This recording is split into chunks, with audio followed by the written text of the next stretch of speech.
Sometimes revenge doesn't roar. It whispers a single word: no. In a world obsessed with second chances and redemption arcs, Caitlin Clark chose silence over spectacle.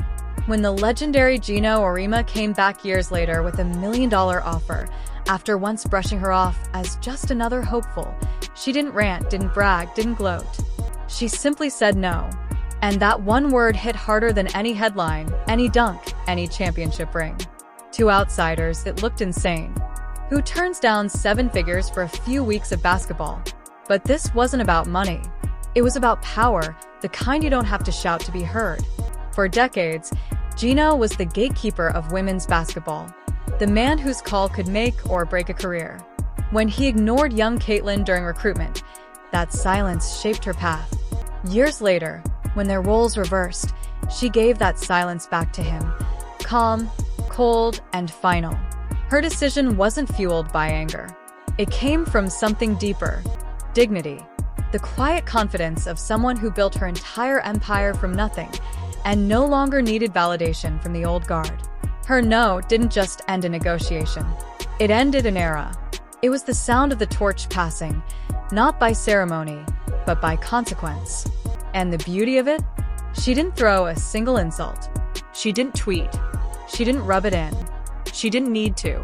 The proof was already out there, in the sold-out arenas, the record-breaking broadcasts, and the millions of fans who chose her over the system that once ignored her. One word changed everything. Not because it was loud, but because it came from someone who no longer needed permission to speak. But to understand how powerful that no truly was, you have to understand who she said it to. For more than 30 years, one name defined women's basketball: Geno Auriemma. 11 national championships, dozens of All-Americans, a reputation so powerful that his approval could launch a career before the player even set foot on a college court. He wasn't just a coach. He was the architect of an empire, the kingmaker. To be chosen by Geno didn't just mean joining UConn. It meant being written into sports history. His players became legends: Taurasi, Stewart, and more, icons shaped in his image. Reporters hung on his every word. Sponsors lined up behind his recruits. Analysts treated his opinions like gospel. Even rival coaches bowed to his dominance, knowing that fighting his dynasty was like trying to hold back a storm with an umbrella. He had a formula: talent, obedience, and discipline. And he expected the world to play by his rules. If Geno called, you answered. If he didn't, your dream school might as well have been a locked door. Over time, that power became entitlement, the kind that blinds a man to what's coming next. Stay at the top long enough, and you begin to believe the throne is permanent.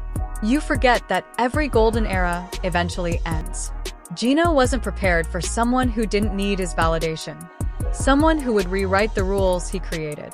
But every empire eventually meets the one it underestimates. When Caitlin Clark was a teenager lighting up high school gyms in Iowa, everyone assumed her path was predetermined. The best players went to UConn. That was the rule.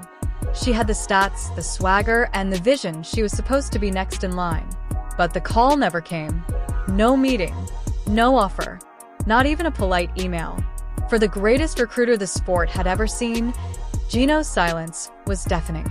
Later, he shrugged it off with an excuse that felt more like dismissal. UConn already had Paige Buchers. They didn't need another point guard. On paper, it sounded reasonable, but anyone paying attention could see the arrogance disguised as logic. This wasn't about roster fit, it was about belief. He didn't see her. He didn't think she was worth chasing. For a coach who prided himself on identifying generational talent before anyone else, that indifference cut deeper than any rejection. He didn't just close a door. He made sure she knew it had never been open. Caitlin didn't complain. She didn't tweet. She didn't take shots in interviews. She just absorbed it, quietly. Great players collect disrespect like fuel. Every slight becomes kindling.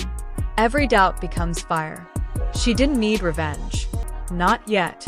She just needed a place to prove him wrong. So when the time came, she didn't choose prestige, trophies, or dynasty. She chose the one school that believed in her when the rest of the world didn't. Iowa. It wasn't a consolation prize. It was a declaration. When Caitlin committed to Iowa, the basketball world barely reacted. A top recruit choosing comfort over competition. That's how insiders saw it. Iowa wasn't a powerhouse. It didn't carry UConn's mystique, South Carolina's trophies, or Stanford's legacy. To many, it looked like career suicide. But Caitlin saw something no one else did. Iowa wasn't a fallback. It was freedom. A place where she could play her way, unfiltered, unrestrained, unmolded. From her first game, the shift was obvious. Logo threes, impossible passes, energy that turned sleepy arenas into electric theaters. She didn't just play basketball, she performed it. Crowds doubled, then tripled. Within a year, Iowa games were selling out nationwide. Networks rearranged schedules just to broadcast her. Clips that once struggled for views were now breaking the internet nightly. By junior year, Caitlin Clark wasn't just a player. She was a movement. She flipped the entire narrative. You don't need the system to succeed. You just need belief. Iowa, the so-called consolation prize, had become the epicenter of women's basketball. Sponsors chased her. Kids wore her jersey. Analysts compared her impact to Jordan, Curry, and even LeBron. The dynasty schools watched in silence, maybe stunned, maybe afraid. For the first time in decades, the spotlight shifted away from the empire that once controlled it. And that's when Geno felt the ground begin to shake. For a while, Geno tried pretending Caitlin Clark didn't exist. But her name grew too loud to ignore. Reporters asked him about her, and suddenly the mask cracked. With the trademark smirk he'd perfected over decades, he brushed her off, called her a kid playing in a driveway. A subtle jab that said everything he really felt. Her brilliance was flash, hype, noise, not real basketball. At first, people laughed it off as classic Geno bravado. But the jabs kept coming. Every time her name came up, there was another dig, another backhanded compliment. Then came the moment that broke the illusion. In a 2024 interview, he mocked Clark's supporters as delusional and clueless about the game. He said they were hurting women's basketball by hyping her too much, as if believing in her was some kind of crime. The backlash was instant. Fans who had never watched a women's game before suddenly found themselves defending her. Analysts called his comments petty, outdated, and out of touch. Even former players whispered that his words weren't confidence, they were fear.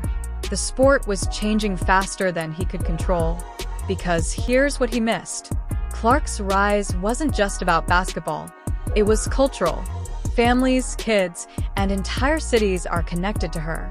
She made the game feel alive again. She wasn't competing with Geno's legacy. She was building something entirely new. But he couldn't see that. To him, her popularity was a threat, not progress. So he talked. And she stayed silent. And that silence became her sharpest weapon. While Geno filled microphones with excuses and thinly disguised insults, Caitlin said nothing. No clapbacks. No cryptic posts. No headlines. She didn't need to. Every night she stepped on the court, her game spoke louder than he ever could. Her silence wasn't weakness, it was precision. And the same fans he mocked as clueless became prophets. Caitlin didn't just survive her rookie year, she conquered it. She shattered attendance records, became the face of the league, won Rookie of the Year, made the All-WNBA first team, something almost no rookies have ever achieved. Then came the MVP voting. Clark finished fourth, exactly where those delusional fans predicted. The irony was poetic. And still, she didn't rub it in. No victory lap, no bitterness. Just a smile, a few hugs, and back to work. That's the kind of revenge that cuts deepest. Not the revenge that humiliates, but the revenge that proves you wrong by simply existing. Every logo three, every no-look pass, every sold-out arena whispered the same quiet message. Asterisk, you could have called me. You didn't. And now the empire that ignored me is bowing to the queen it overlooked. Asterisk. But the story wasn't done. The final blow was still coming, wrapped in $1 million offer. By the time Caitlin Clark became the most talked about name in women's basketball, even her doubters couldn't ignore reality. Sold-out arenas, global sponsors, record-breaking viewership, more than entire professional leagues. And just when the world thought her past was behind her, one name resurfaced: Geno Auriemma. According to reports, his camp reached out with a stunning offer. Over $1 million for a short-term exhibition deal that would bring him and Clark back into the same orbit. On paper, it looked poetic, the old master joining forces with the star he once overlooked. But underneath, it was desperation dressed as opportunity. Geno didn't need a player. He needed redemption. A final reminder that he still mattered. When the offer landed, Clark didn't hesitate. No meetings. No negotiations. No counteroffer. Just one word: no. That answer hit harder than any buzzer beater. It wasn't about money. She already had more than enough. It wasn't even personal anymore. It was principle. The system that once decided who got to be great was now asking for a piece of her greatness, and she declined with quiet grace.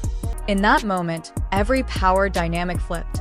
The gatekeeper was now the one seeking entry. The prodigy he dismissed had built an empire he could no longer ignore. Her refusal wasn't revenge. It was symbolism. A line drawn between the old world and the new. And when word got out, fans didn't see arrogance. They saw evolution. The power had shifted for good. When the dust settled, the truth was undeniable. The man who once controlled the narrative was now a spectator standing outside of it.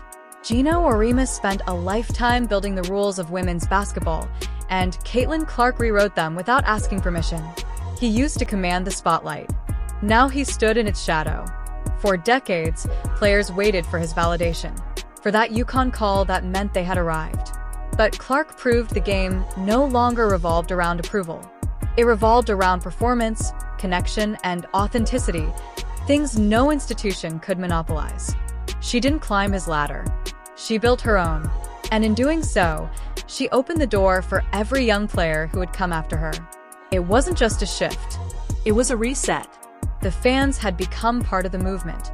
Social media, sold-out arenas, record-breaking viewership, all fueled by a new kind of star who didn't wait to be chosen. Clark's rise showed that influence now flows from the players outward, not from the system down. And that's what made Geno's fall so poetic. He didn't lose a championship. He lost control of the spotlight, the story, the authority he once took for granted. Caitlin Clark didn't destroy his empire. She simply outgrew it. Sometimes the loudest revenge is silence. And Caitlin Clark mastered it. Her no was more than rejection. It was revolution. So tell me, was this revenge or evolution?